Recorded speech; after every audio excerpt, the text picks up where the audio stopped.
Om Namo Bhagavate Vasudevaya. Om Namo Bhagavate Vasudevaya. Om Namo Bhagavate Vasudevaya.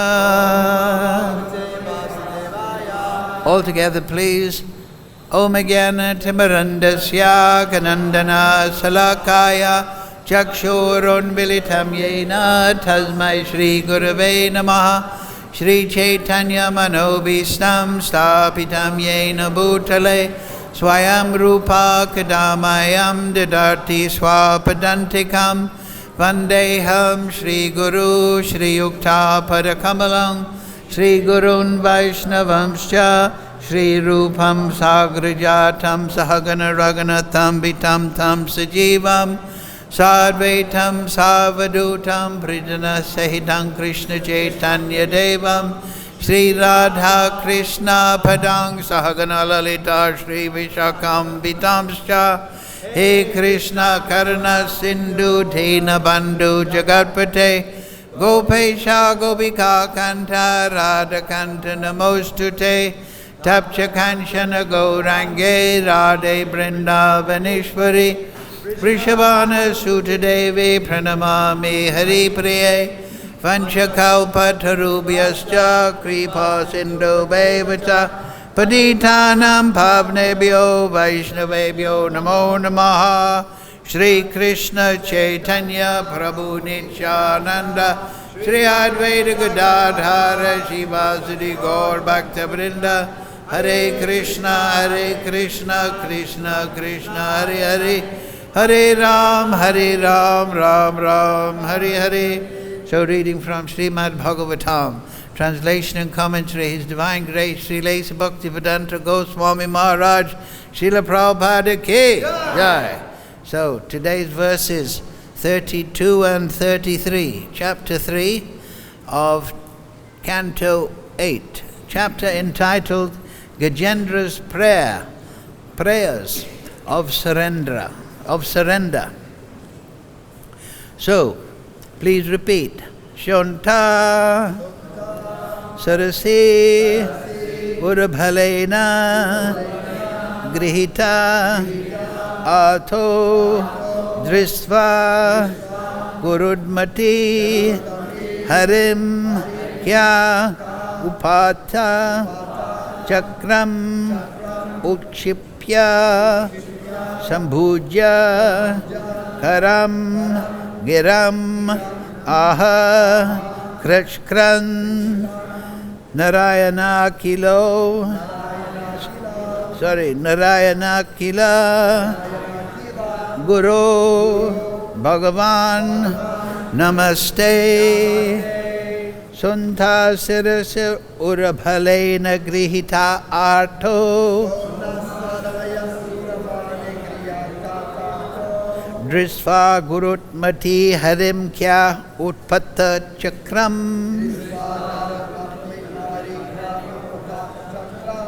Ukshipya Sambhuja Karam Giram Aha Krishkran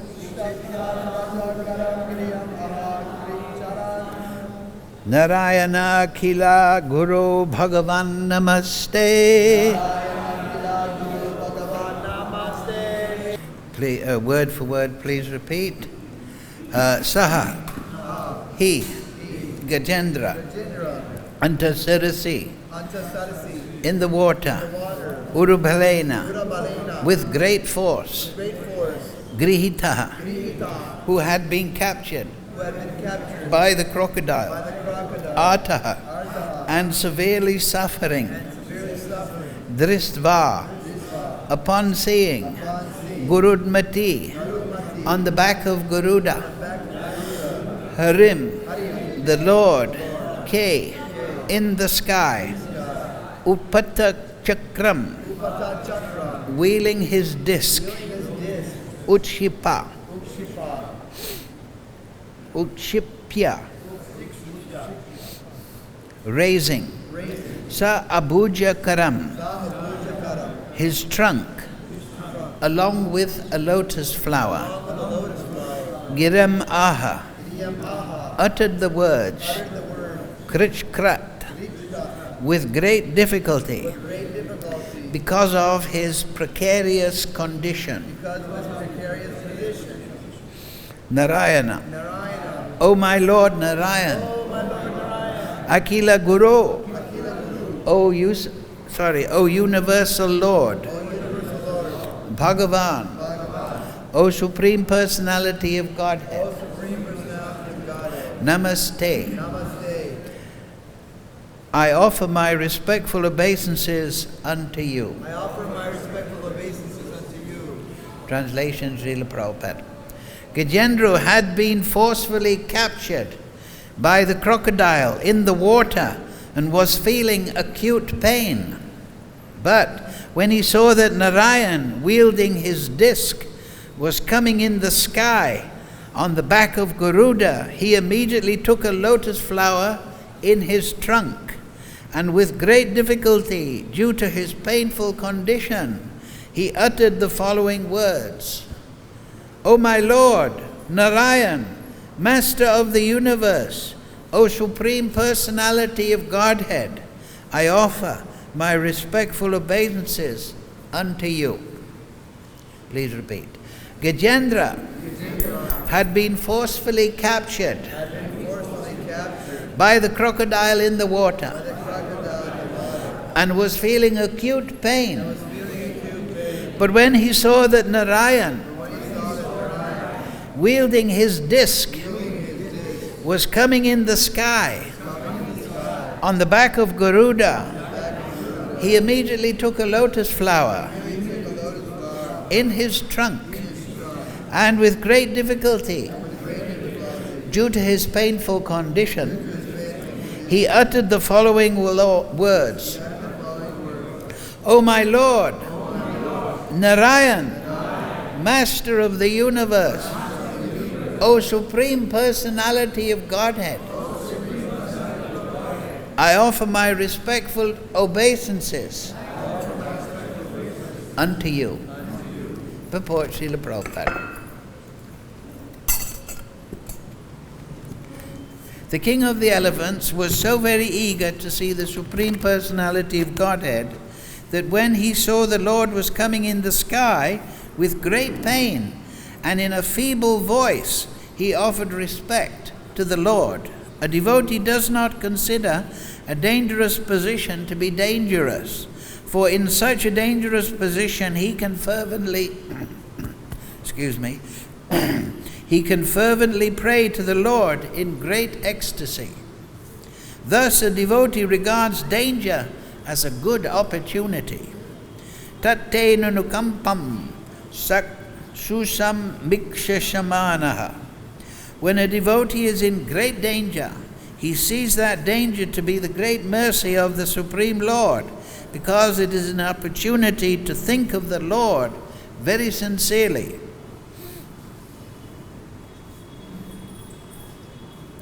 And with undiverted attention.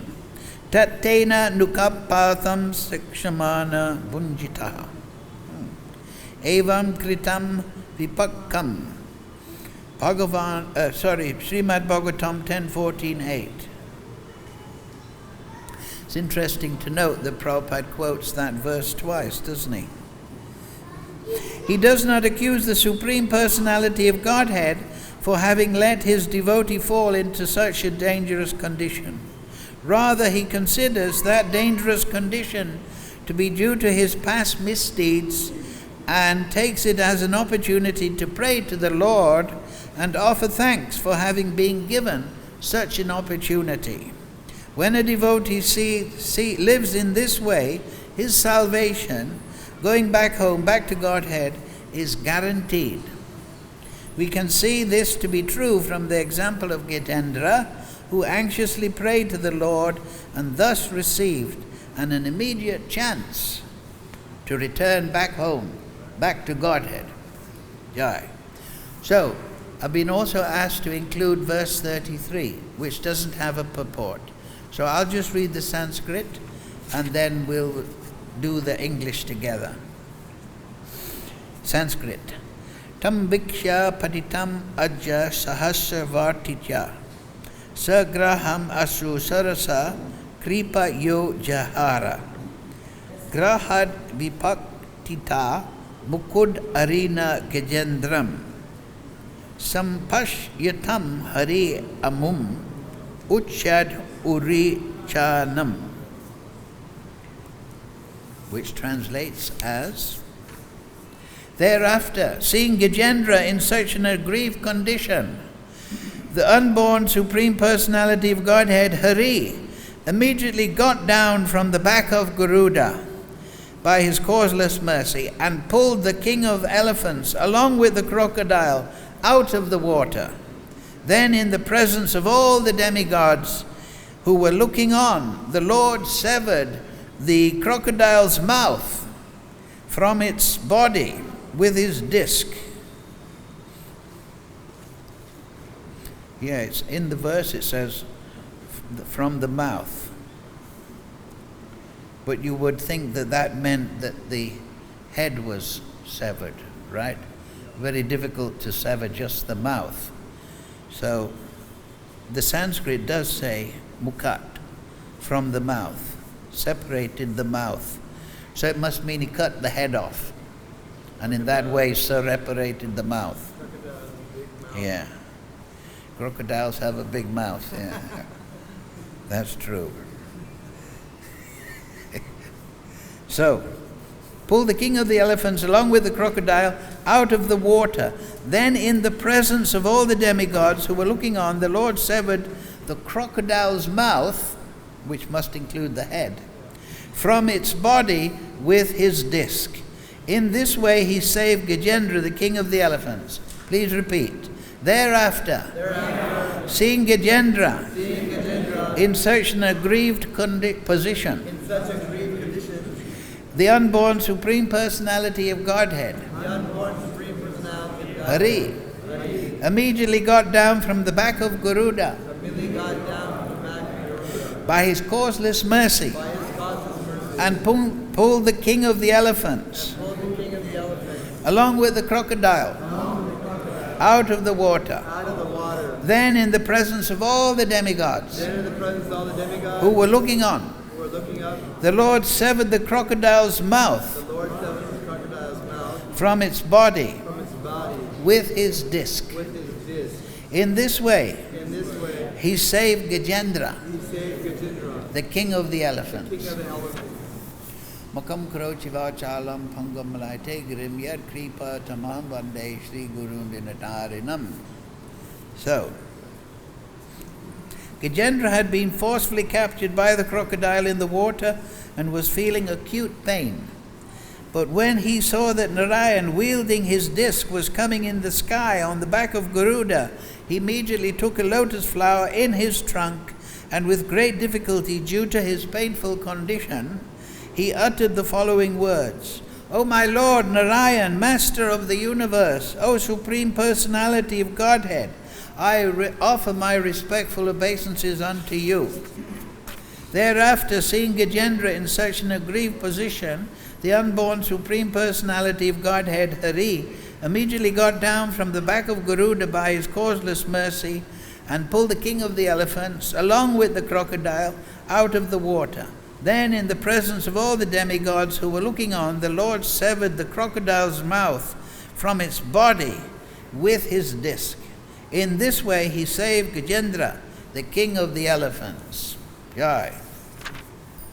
So, the Srimad Bhagavatam, the subject matter particularly is the devotee and the Supreme Lord and their relationship. Generally, for a Purana is exposition on the original Vedas. For a Purana to be bona fide, it must have 5 things in it, 5 elements. First, it must have cosmogony, how the universe was created. People are always interested in that, right? They look on the sky and they think, how was this all created? So Bhagavatam, every Purana rather, will give some information on the creation. Particularly in the first canto we find that in the Srimad Bhagavatam. So then the second thing is it should have cosmology. That means the layout of the universe, the different planetary systems, the conditions of life on the different planetary systems, so on and so forth. Then it should have the discussion of the disciplic succession of the great rishis and the great teachers and the great acharyas. It should have discourse from them. So we see that throughout the Bhagavatam. Then it should have a record, an enumeration of the great kings and monarchs and how they reigned and what they did. So the Brahminical and the Kshatriya function of the Vedic society, that is expounded very much in the Puranas for the guidance of humanity. The teachings of the rishis and the structure, the ruling of the Kshatriya. So Vedic civilization relies on a cooperation between those two. The ruling class, they should be learned in all the Vedic Siddhanta, but they will have to be the hands-on managers of the world. So they need a more detached view also, and they get that from the Brahminical function, the rishis, the sadhus, so on. So that is 4 things, but the 5th thing that must be in a Purana, very important, the most important, is discussion of the ultimate objective, the sadhya, the goal of life, and sadhana, how to attain that. So the Srimad Bhagavatam is particularly focused on the ultimate objective and how to attain. So here in this Leela, between Krishna and his devotee, put more volume. More volume. Yes, put a little more if you can. Just a little. A little.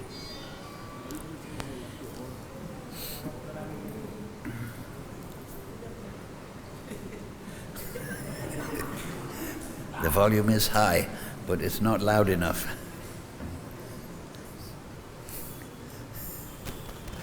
Hello? Don't worry. Keep going. Don't be fearful of too much volume. Yeah, okay, that's fine. Better? Yeah, okay. See, now that wasn't difficult, was it? And your Madanga playing is excellent also.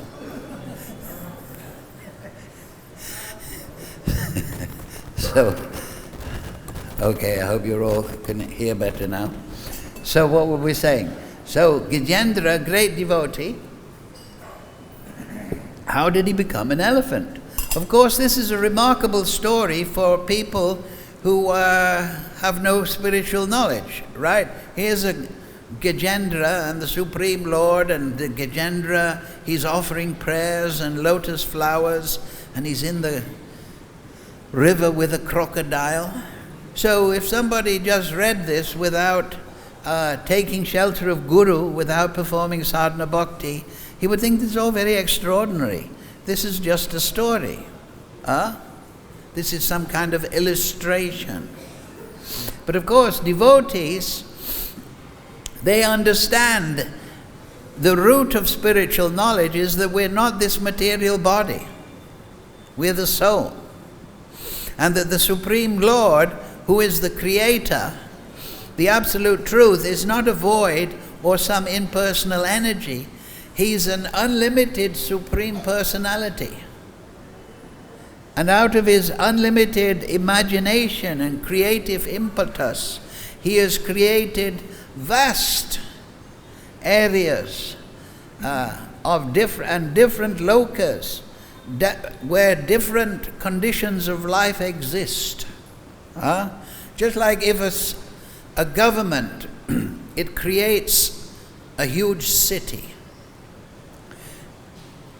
It will put people in every position, is it not, in the city? They won't just put them in the town center or the suburbs. The government has got a plan for everyone, so they're in all the living conditions. And they harmonize and they work things out together. So it is atheism. If we are atheistic, we think everything has come from a big bang, this is how we're programmed. Chemicals reacted, they created consciousness, and on this planet there is life. But the rest of the universe we don't know. So this is atheism, right? If you don't believe in a supreme creator, then you don't believe that there should be life in every nook and cranny of the universe. You might think it's just by chance, and this is, isn't it? That's their big explanation. It all happened by chance. Chance is the explanation. So just like if you say you crash into another motor car, the police will come, and the policeman looks at you and he says, "What have you done?" He said, "It all happened by chance." Were you captured by the police? "You murdered your wife." No, I didn't murder my wife. It was by chance. Everything happened by chance. That is not explanation, that is avoiding an explanation. So the materialists, they want to avoid any explanation that indicates that the absolute truth, the creative impetus, is an unlimited supreme personality with a chincha shakti, unlimited range of potency, unlimited depth of potency, unlimited creative impetus. They don't want to recognize that. They want to say the absolute truth is void, it's a zero, or it's an impersonal energy. Because as soon as you postulate, as soon as you propose there's a supreme person of unlimited potency, then that has got great relevance, right? You can't just ignore that idea. So the atheistic people, they are their own worst enemy. As Krishna says in the Gita, that the mind can be your greatest friend and it can be your greatest enemy. If it leads you on the path of self-realization, it's your greatest friend. If it leads you on the path of material exploitation, it's your greatest enemy. So the Srimad Bhagavatam established the Supreme Personality and gives the goal for humanity in a very simple way. You should realize the Supreme Lord and thereby realize your relationship with the Supreme Lord and thereby attain liberation. Gajendra here, Gajendra Muksha Leela, he's liberated from the material world. Muktir hitavan yata rupena, swarupena avavastati. That liberation is to be established in your eternal relationship with the Supreme Personality of Godhead. So when that is attained, then the mission of human life has been attained. But if that is not there, then the whole of your life is just decorating a dead body. Just like in the West. I was talking with one devotee. There was some great intellectuals a few hundred years ago, and they wrote so many plays and scriptures, and they wrote so many poems, and they virtually constructed the whole British language. And they were great intellectuals, and they wrote great plays and great philosophical works. But ultimately it was all useless, because the conception of the soul as the true person and distinct from the material body is completely absent in all their writings. They're great intellectuals, great creative writers and artists, and appreciators of nature, but they did not have the conception that the soul is eternal, and it is a fragment of the Supreme Lord, being such, and that the aim of human life is to realize the Supreme Lord. So the whole of the civilization, all their writings were virtually the decoration of a dead body. But here in the Srimad Bhagavatam, those that Guru Ashraya, who have taken shelter of disciplic succession, who have taken shelter of Guru, understand the beginning point of spiritual life. That the soul is different from the body, the soul is eternal. And the soul is part and parcel, it is the emanation of the Supreme Personality of Godhead. This Supreme Personality of Godhead is the absolute truth. Atato Brahma Jignash. That the aim of human life is to fix one's mind and intelligence on that Supreme Personality of Godhead. And you might write so many dramas and plays and philosophical and sociological works, but if they are not on the basis of the idea that the soul is part and parcel of God and separate from the body, then they are all illusory. They've all missed the point of life. The whole point of life is to realize I'm not this body, I'm the eternal servant of the Supreme Lord, and become established in that relationship. So Gajendra here is illustrating the importance, because this material world is a frightful place. If we read the 5th canto, we see that the crocodile is allied with and the snake is allied with the conception of all-devouring death, time. So Gajendra, he had been grasped by the crocodile. So you might wonder, okay, you've established that there's a Supreme Lord and He's created many, many lokas and many conditions of life. Then how did Gajendra and the crocodile get into this condition? So that is very illustrative. That is discussed in the next chapter, where Gajendra is explained to have been in a previous life a great pious king called Indrajumna. Indrajumna, after his term of kingship, he retired to the forest and he was meditating in Monvrat upon the Supreme Lord. So one Muni, Agastya Muni, came to visit him, and the king was performing his Monvrat, and Agastya Muni felt that he was not being received properly. So that Muni, a little rishi actually, cursed him, "You're very dull, you should become an elephant." Elephant is the biggest land mammal. And how then did the crocodile? The crocodile was in the previous life, we will hear, was King Hutu. And it's a bit like the story of Nakula and the Manipur in the 10th canto.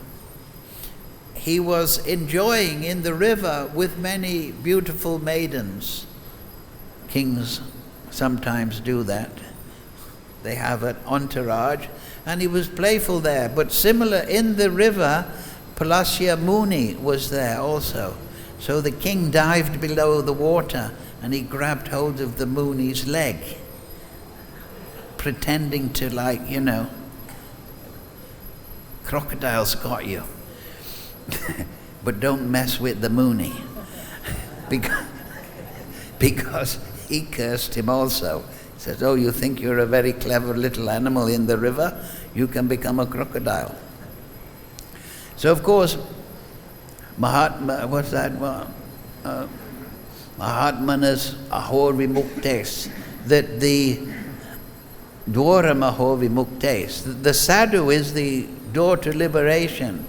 So actually, though they got cursed by the rishis, the end result was that Gajendra became liberated and the crocodile also became liberated by being killed by Narayana. So this is also another aspect of reality brought forward by the Srimad Bhagavatam, that and that is that this material world, there may be so many lives, so many material bodies, but the Supreme Lord, once you have performed some service to Him, He gives you His shelter. And so even though the rishis had cursed them, they still became connected to the Supreme Lord and rescued. Now, Prabhupada in the purport, yes, here it is. He talks about this famous verse, Tattena nuka patham sasaksha samanaha, that the devotee, he always takes the troubles that come to him in a particular way. And it's very important that we understand, Prabhupada talks about it here in the purport, it seems to be the main point here, and that is that the devotee, when he's in trouble, he sees it as the mercy of the Supreme Lord. So this is a point that we should recognize and try to inculcate in our way of seeing the world, so that we can also become top-class yogis. And this point is also in the earlier part of the Bhagavatam, chapter 17, Canto 1, verse 18. And that is Parikshit Maharaj, he comes across Dharma in the form of a bull and the personality of Kali. And Kali has been beating Dharma. So Parikshit Maharaj inquires, why are you in this troubled condition?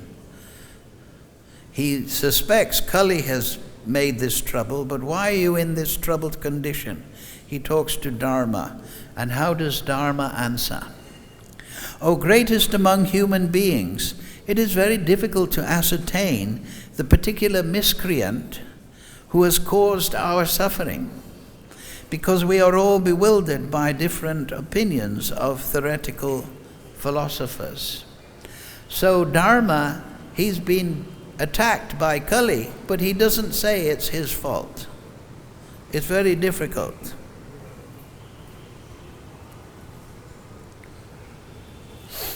Here's the purport where Prabhupada clears this point. Although the bull, or the personality of religion, and the cow, the personality of the earth, knew perfectly well that the personality of Kali was the direct cause of their suffering, still, this is the important point, still as the devotees of the law, they knew well also that without the sanction of the Lord, no one could inflict trouble upon them. So this is also for Gajendra and...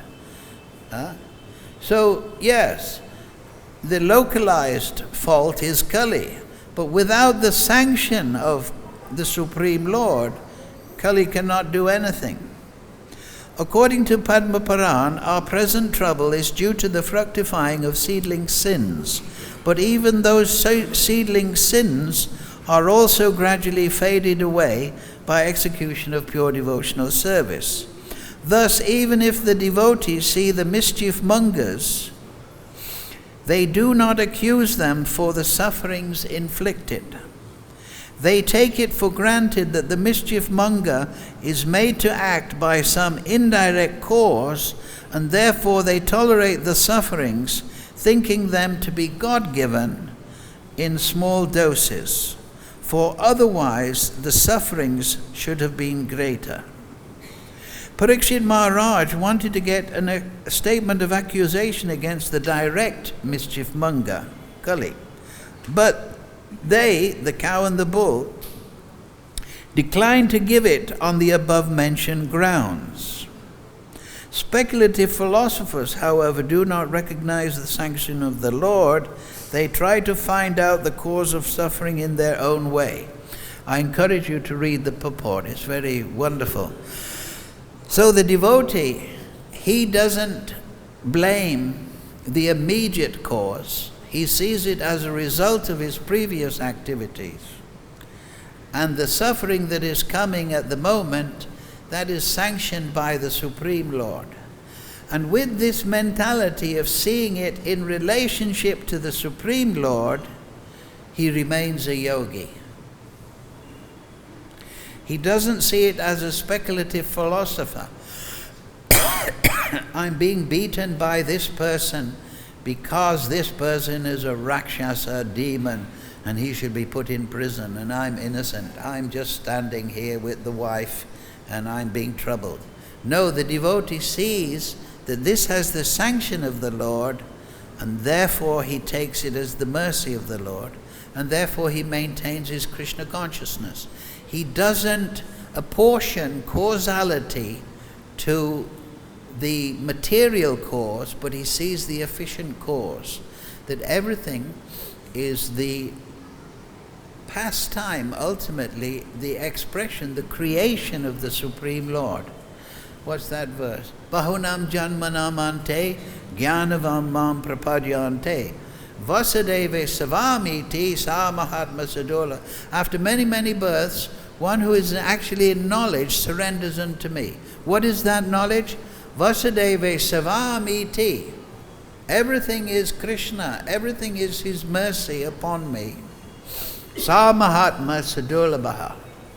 So this is the very important point, that we must retrain our mind through the philosophy of the Bhagavatam and the Leelas like this, to see in our own personal life, in our own personal sadhana, that this is the mercy of the Supreme Lord.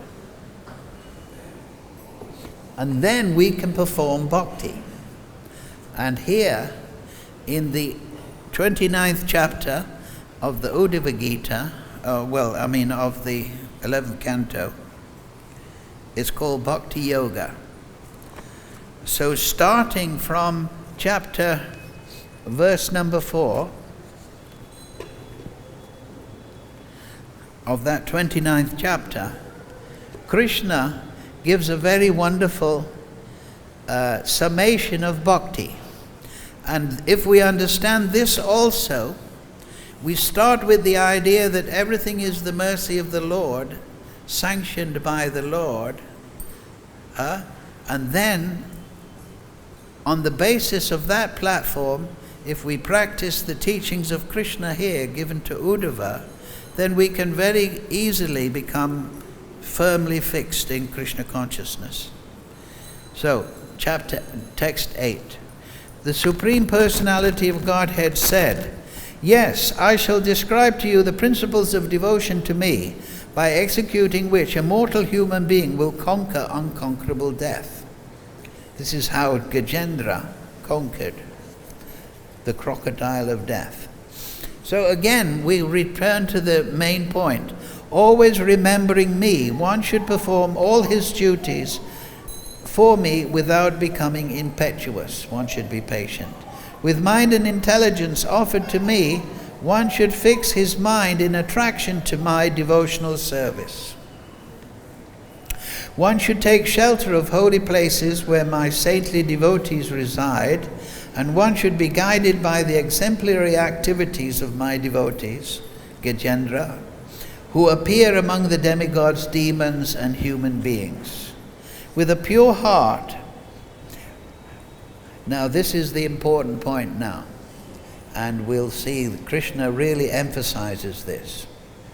So, Krishna has given a general introduction. You should go to holy place, you should associate with devotees, you should become attracted to devotion. But what should you actually practice? With a pure heart, one should see me, the Supreme Soul, within all beings and also within oneself. And that Supreme Lord to be both unblemished by anything material and also present everywhere, both externally and internally, just like the omnipresent sky. So the Akash is everywhere, so the Supreme Lord should be viewed in the same way. So a devotee should have this view of life. He shouldn't have the materially congested idea that everything is happening separate from the Supreme Lord. He should see the Supreme Lord, everything within the Supreme Lord, and the Supreme Lord within everything. O brilliant Uddhava, one who thus views all living entities with the idea, I am present within each of them, and who by taking shelter of this divine knowledge offers due respect to everyone, is considered actually wise. So when you see that the super soul and the individual soul is within all living entities, then you're considered actually wise. This is Krishna's words. Such a man sees equally the Brahmana, the outcast, the thief, charitable promoter of Brahminical culture, the sun and the tiny sparks of fire, the gentle and the cruel. For him who constantly meditates upon my presence within all persons, the bad tendency of rivalry, envy, abusiveness, along with false ego, are very quickly destroyed. So the anathas are conquered when we view everybody as the temple of the Lord and offer due respect. Disregarding the ridicule of one's companions, one should give up the bodily conception and its accompanying embarrassment. One should offer obeisances before all, even the dogs, outcasts, cows and asses, falling flat upon the ground like a rod. Until one has fully developed the ability to see me within all living beings, one must continue to worship me by this process and by the activities of his speech, mind and body. By such transcendental knowledge of the all-pervading personality of Godhead, one is able to see the absolute truth everywhere. Freed from all doubts, one gives up fruitive activities. Now here Krishna, we'll finish this section on here, what Krishna says. Indeed,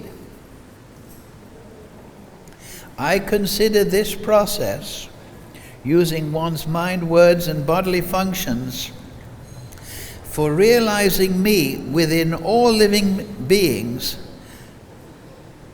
Listen carefully. To be the best possible method of spiritual enlightenment. The best possible method, this is Krishna. The best possible method of spiritual enlightenment is to see Krishna and the living entity present within all living entities and the Supreme Lord expanded everywhere. And that is the meaning of Vasudeva Savamiti from the material point of view. To see that all living entities, they are within the material body, but they are part and parcel, the expansion of Krishna, and the expansion of Krishna as Paramatma, as the Supreme Lord, is within all living entities. And to take all things in life as the Supreme Lord mercy, and to perform all one's activities as an offering to that Supreme Lord, then that is the perfect system of yoga. This is the highest system of yoga. And we see this exemplified by Gajendra, that even though he was in great distress, as mentioned in the verse, he was still inspired to offer homage, obeisances to the Supreme Lord. So Krishna tells Arjuna the four most important things. Manmana bhavamad bhakto madhyaji Mam namaskaru. That we perform bhakti, but we perform it with humility. And that humility touches the heart of the Supreme Lord. Just like if somebody approaches you in a very respectful, well-mannered way, then you are immediately positive. But if somebody is offhand or disregards you, so the thing is, if we do not see the Supreme Lord within all living entities, and we maintain the material idea that this person is Chinese, this person is from Africa, this person is Orissan, this person is from Bangladesh. If we maintain that vision of the living entities, then we're stuck. We're not yogis, we're Kanishta Adhikari. We have some idea about Krishna, but we have no path of realization. But the path of realization, the best method that Krishna is explaining here, is to see his presence and his expanded presence as the living entity within all creatures of this world, moving and non-moving, and to take everything as his mercy. And then there's no gaps in your Krishna consciousness. You're seeing Krishna everywhere in the living entities, you're giving respect, you're pleasing Krishna, you're not disregarding his expansions, the living entities, you're giving respect to him through them, and therefore Krishna becomes well disposed to you and he reveals himself. Atak Shri Krishna Namadhi. The Krishna is beyond the material body, but by his grace he reveals himself to the devotee. And it is that revelation of the Supreme Lord is the success of human life.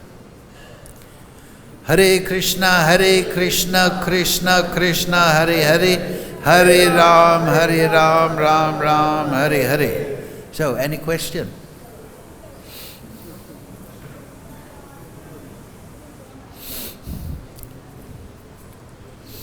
Okay, I've got a question for you. What is the best method of self-realization as said to Uddhava by Krishna here? In the microphone. You mentioned the purport. I didn't mention the purport. What did Krishna say? Okay. It said that if you see every living entity as part of Krishna, and that they're all parts of the Supreme Lord Krishna. And you offer,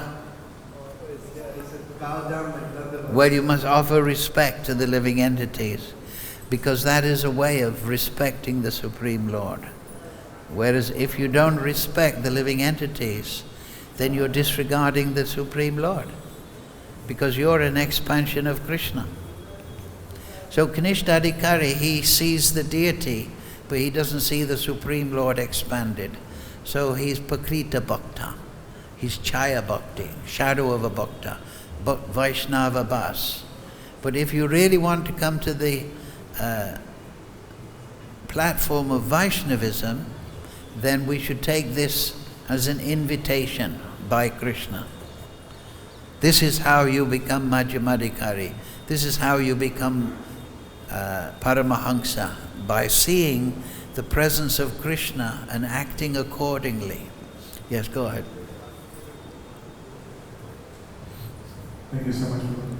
I was wondering if taking care of physical needs of other living entities, being they human beings or cows or monkeys or whatever, is that also a part of realizing the Supreme Person within them? Well, yes, we have a duty as human beings, right?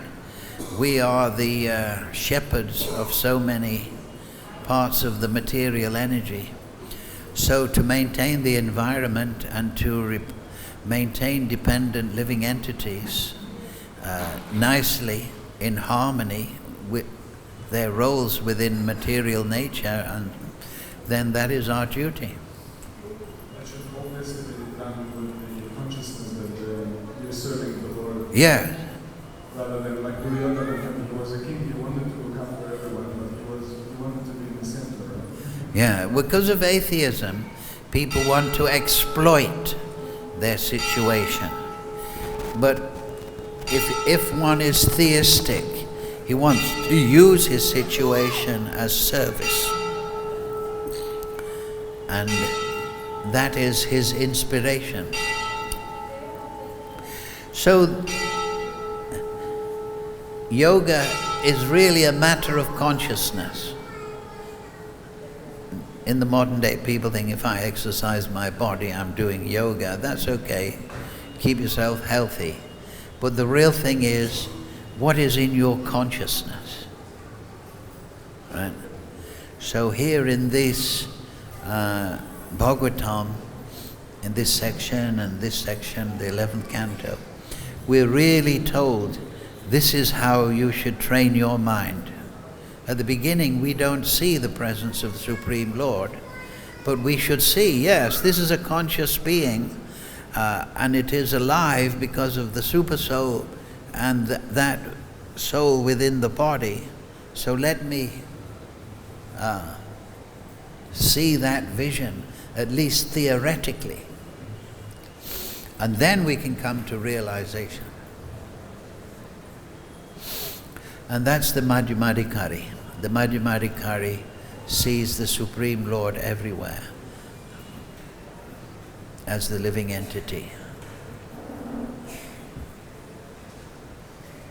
So we have to contemplate these points. This is what, just like we were reading about King Hutu, he retired and Gajendra, he was Indrajumna in his previous. So he retired and he was meditating on the Supreme Lord. So these points are for contemplation, you understand? When we read the Bhagavatam, we pick up a major point. The major points in today's purport is, take everything as the Supreme Lord's mercy. It has His sanction, somehow or other. Somehow or other it's tied to my previous activities. And to see all living entities in relationship to the Supreme Lord. And to cultivate that vision. This is the important point. Not to just, oh, it's in the books, interesting idea. And now I'm back to my normal material relative idea. This is my friend, this is my enemy. I like this person, I don't like this person. That person should go back to Bangladesh or something like that. No, that's not. And also actually, reading these sections of Bhagavatam, it gives us insight into the mind of the sadhu. That's what's very interesting, right? If you met Srila Prabhupada, you were meeting somebody who lived, you know, through realization in this world of the sadhu, where he was just kripa. When the sign of the sadhu is his mercy. The materialist wants to exploit the material nature. You see, exploit this woman, exploit this money, this position. But the sadhu, he wants to give knowledge. He wants to give mercy.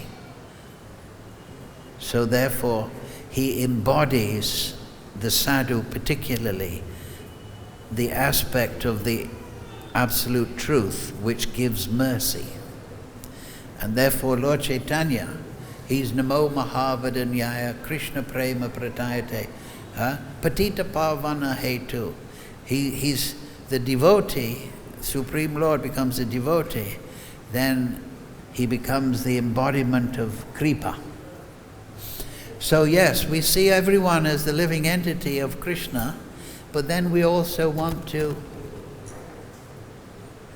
not just give them, offer them obeisances, but we want to give them some Mahaprasad, some book, get them to chant, so that their spiritual awakening starts, you see. So this is the mind of sadhu.